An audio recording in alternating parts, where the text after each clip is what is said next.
ইদানিং সোশ্যাল মিডিয়ায় দেখতে পাচ্ছি আল্লামা আব্বাসী হুজুরের একটি বক্তব্য নিয়ে অনেকেই সোশ্যাল মিডিয়াতে লেখালেখি করতেছে, কিন্তু জামাতের বটবাহিনী গুপ্তরা তারা আল্লামা আব্বাসী হুজুরকে নিয়ে অকাট্য ভাষায় গালিগালাজ করতেছে। জামাতের গুপ্ত বটবাহিনীরা তারা আল্লামা আব্বাসী হুজুরকে নিয়ে অনেকদিন পর কিছু বলার একটু সুযোগ পাইছে, তাই তারা সেই সুযোগটাকে হাতছাড়া করতে চাচ্ছে না।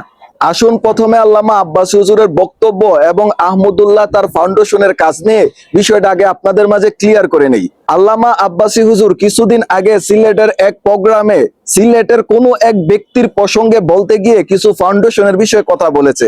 সেখানে আল্লামা আব্বাসী হুজুর আহমদুল্লাহ কিংবা আসুন্নাহ ফাউন্ডেশন বা আরো বিভিন্ন ফাউন্ডেশন রয়েছে, কারো নাম সেখানে তিনি উল্লেখ করেনি। কিন্তু হুজুরের এই বক্তব্যের পরে আমরা দেখতে পাচ্ছি জামাত শিবিরের ভোট বাহিনীরা এবং কিছু পাবলিক আছে যারা না বুঝে তারা বিষয়টা আহমদুল্লাহর উপর এবং আসুন্নাহ ফাউন্ডেশনের উপর দিয়েছে। আসলে তারা যদি নিজেদের কাজে এই দোষ নিতে চায় সেখানে তো আমাদের কিছুই করার থাকে না। এই বিষয়টা সোশ্যাল মিডিয়ায় ব্যাপক পরিমাণ ভাইরাল হওয়ার পর কালকে রাত্রে কালবালার এক সাক্ষাৎকারে আল্লামা আব্বাসী হুজুর বলেছেন, আমি অনেক নমুসলিমকে তাদের কাছে পাঠিয়েছি, 10টি টাকাও তারা সাহায্য করেনি। এটা আমার সবচেয়ে আঘাত লেগেছে। তারা বলে যে প্রজেক্টের বাইরে তারা কিছু খরচ করে না। এটা কি কোনো কথা হলো? ইসলামে যেটা মানবিক কাজ হিসেবে দান খয়রাতের কথা বলা হয়েছে, ফাউন্ডেশনের কাজ হচ্ছে যে কোনো দুঃখী মানুষের ট্রিটমেন্ট তারা করে দিবে। এক লোক টাকার অভাবে, তার স্কিন ক্যান্সার, সে লোকটা খ্রিস্টান হয়ে যাবে, খ্রিস্টানরা তাকে প্রলোভন দিল যে সে যদি খ্রিস্টান ধর্ম গ্রহণ করে তার ট্রিটমেন্ট করায় দিবে। লোকটা আমাকে বলল, আমার কলিজার পানি শুকায় গেল। তাকে আমি ডাকলাম, সেই ফাউন্ডেশনের স্কলারের কাছে আমি পাঠালাম, 1টি টাকাও সে দেয়নি, প্রজেক্টের বাইরে সে কিছু দেয় না। পরে আমি যতটুকু পারছি বিভিন্ন ইউটিউবার দিয়ে তাকে যথেষ্ট অর্থনৈতিক সহযোগিতা করেছে এবং সে অপারেশন করিয়েছে। যত নমুসলিমকে তাদের কাছে পাঠালাম, 1টা টাকাও তারা দিল না। তো তাদের ফাউন্ডেশন কি জন্য? তো তারা অপেক্ষায় থাকে, বন্যা না হলে, ভূমিকম্প না হলে তাদের ফাউন্ডেশন তো চলবে না।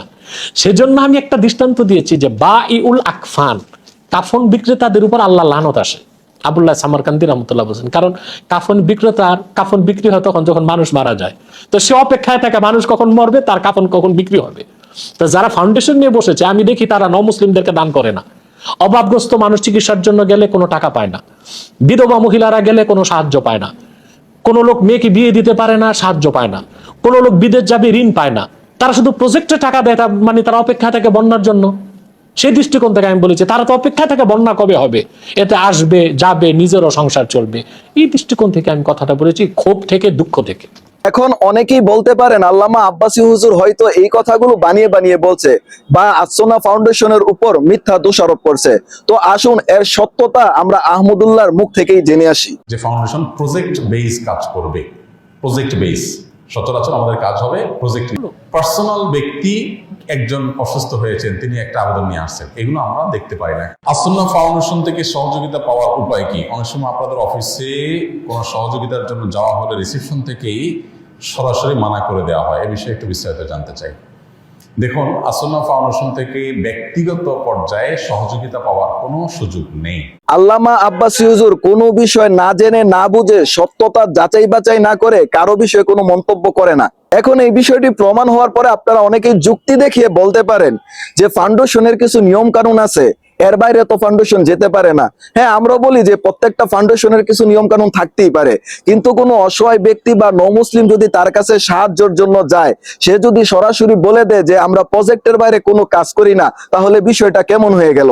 তার কাছে মানুষ ডোনেট করে কেন? যেন অসহায় ব্যক্তিদের পাশে দাঁড়ায় এবং নমুসলিম যারা আছে তাদের পাশে দাঁড়ায়। এজন্য শুধু খালি বন্যার্থীদের পাশে দাঁড়াবে এজন্য তো মানুষ ডোনেট করে না, যত অসহায় ব্যক্তি আছে তাদের পাশেও যেন দাঁড়ায়। হ্যাঁ, তিনি এই বিষয়টা যাচাই বাছাই করতে পারে আসলে যে তার কাছে সাহায্যের জন্য এসেছে সে কি সত্যি বিপদে পড়ে তার কাছে সাহায্যের জন্য এসেছে, সে কি আসলে অভাবগ্রস্ত, এই বিষয়টা তিনি যাচাই বাছাই করতে পারে, করে তারপর তিনি সাহায্য করতে পারে। কিন্তু তিনি যদি সরাসরি বলে দেয় যে আমরা প্রজেক্টের বাইরে কোনো কাজ করি না, এই তো বোঝা যায় তারা ব্যক্তির বাইরে বা ক্রেডিটের বাইরে কোনো কাজ করতে চায় না।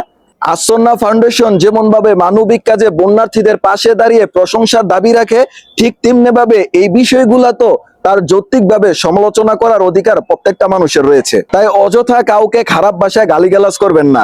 আমরা দেখেছি আব্দুল কাইয়ুম মিয়াজি সে আল্লামা আব্বাসী হুজুরকে নিয়ে অকাট্য ভাষায় গালিগালাজ করছে। এখন আমরা যখন দুই একটা কথা বলবো তখনই বলবে আল্লামা আব্বাসী হুজুরের ছাত্ররা এবং তার মুরিদরা বেদব হয়ে গেছে। আর ওনারা যেমন অকাট্য ভাষায় গালিগালাজ করতেছে এইগুলা বেদবি হয় না, এগুলা আদব ফুটে উঠে। তাই সকলকে বলছি বিষয়টা আগে বিবেক দিয়ে চিন্তা করেন, অযথা কাউকে অসভ্য ভাষায় গালিগালাজ করবেন না।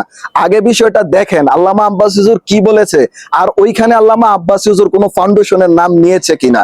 আল্লামা আব্বাসী হুজুর ওখানে কারো নাম নেয় নাই। এখন ব্যক্তিগতভাবে যদি আপনারা নিজেদের উপর নিয়ে নেন তাহলে এখানে আমাদের কিছুই করার নাই। জামাতের বট বাহিনীদেরকে সাবধান করে দিচ্ছি, অতিরিক্ত লাফালাফি কইরো না। তোমাদের অপকর্ম নিয়ে ভিডিও বানাইলে একের পর এক এপিসোড বার হইব, কিন্তু তোমাদের নিয়ে ভিডিও শেষ হইব না।